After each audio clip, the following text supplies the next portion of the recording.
This is the story of Nancy Mateye Bowen, a 38-year-old public servant, mother, wife, and rising political leader who was killed by her husband during a domestic dispute. Good evening, Coral Springs.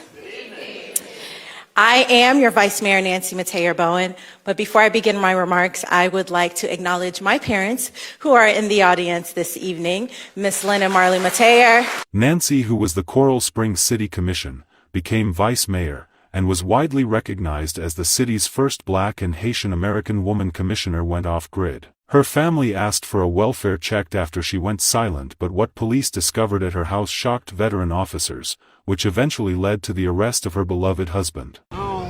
Cell phone video shows the scene about 10 miles away. Police surrounding an apartment complex in Plantation. Sources telling Local 10 this is where they nabbed the vice mayor's husband, Stephen Bowen. It seemed like she was having a sweet and lovely relationship, but what was happening behind closed doors shocked everyone close to her. How did she transition from a lovely relationship into a violent one which ended her life? Let's find out. Hello and welcome to Twisted Crimes. Subscribe and hit the like button for more stories.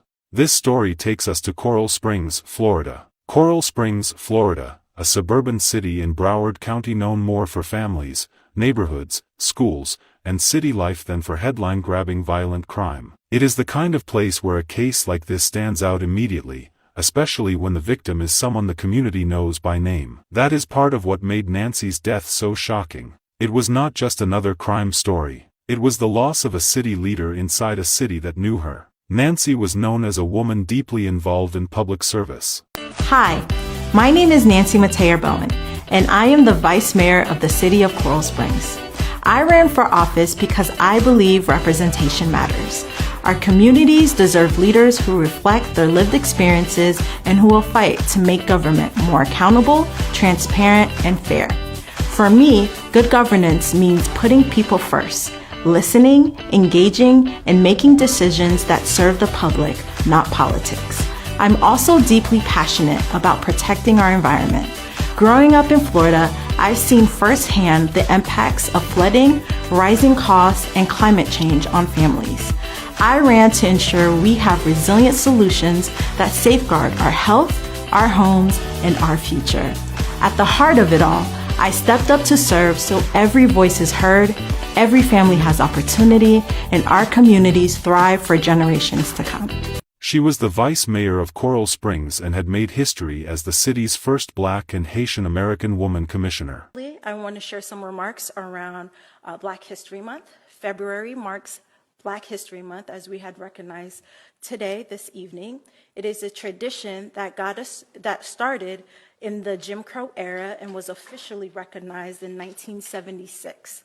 People around her described her as warm, driven, thoughtful, and committed to the community. She had built a name for herself as someone who cared about bringing people together and helping others. This story touches more because Nancy had just posted online about the death of her baby brother whom she was grieving at the time of her own murder. The man at the center of this case was her husband, Stephen Bowen, 40 years old. From the look of things, it seemed like they got married a couple of years ago and things seemed nice between them online, even though that was not the case behind closed doors. They traveled together to several places, they acted like a proper couple. He painted the picture of a great man who was leading her to the promised land even though it seemed like he was jealous of her success and he progressed with life. Nancy had built a public image around service, leadership, and connection. On the outside, there is achievement, purpose, and a future. Behind closed doors, there may be tension, fear, or something darker that the public does not see until it was too late.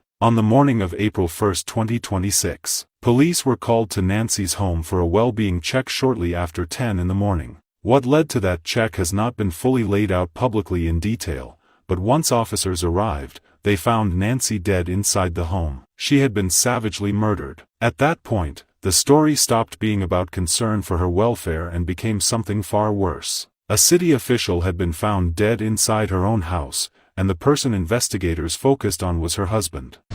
Also making headlines new overnight, the suspect accused in the death of the vice mayor of Coral Springs has officially been booked into jail. This is his mugshot.